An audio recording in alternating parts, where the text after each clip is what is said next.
But the guy, he don't know me. He's actually saying but anyways, he's like, so as Wright, I was so angry.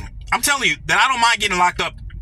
I was so angry that right before I was about to raise my fist and punch this dude in the face, he stepped back. He said, "I'm a Christian," and he had like a cross on his shirt. I swear to Jesus, guys. I swear to y'all, this is what happened. The true story. He said, "I'm Christian," and he started pointing at his cross on the shirt. And then it kind of like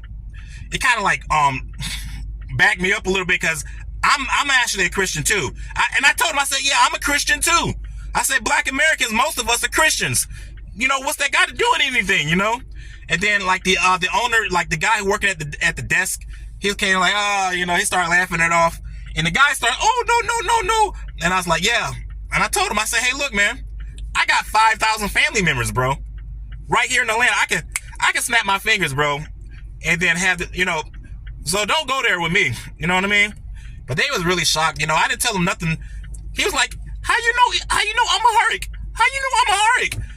He was like, and he said, oh, you must have, eventually he said, oh, you must have a wife. I'm a Harik. And I was like, no, man. I know, man. Don't underestimate me, bro. I'm keeping my eyes on you. You know? He's like, okay. I said, you be careful. Cause, you know, he's like, I'm from Texas. I'm a truck driver. I'm not from Atlanta. I said, you be careful riding trucks, going to town and talking to people, cause you could get caught up. You know what I mean? Yeah. So anyways, man, I was so angry, y'all. I swear I was going to punch that dude in his face, and I would never got my injure. I would still be on my way to jail right now. Okay. Luckily, it kind of got quelled down, and the owner of the place, not the owner of the place, but like the guy who worked at the clerk, you know, who take our, you know, money and stuff. He kind of quelled things down a little bit. But yeah, that's just another day of my life here in Atlanta, guys.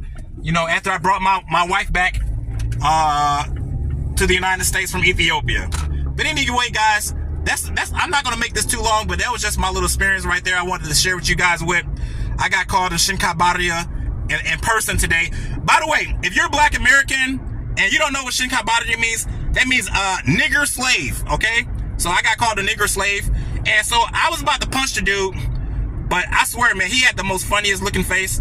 I was gonna punch the shit out of that nigga. But anyways, guys, look, you guys have a good day, man. That's the end of my video.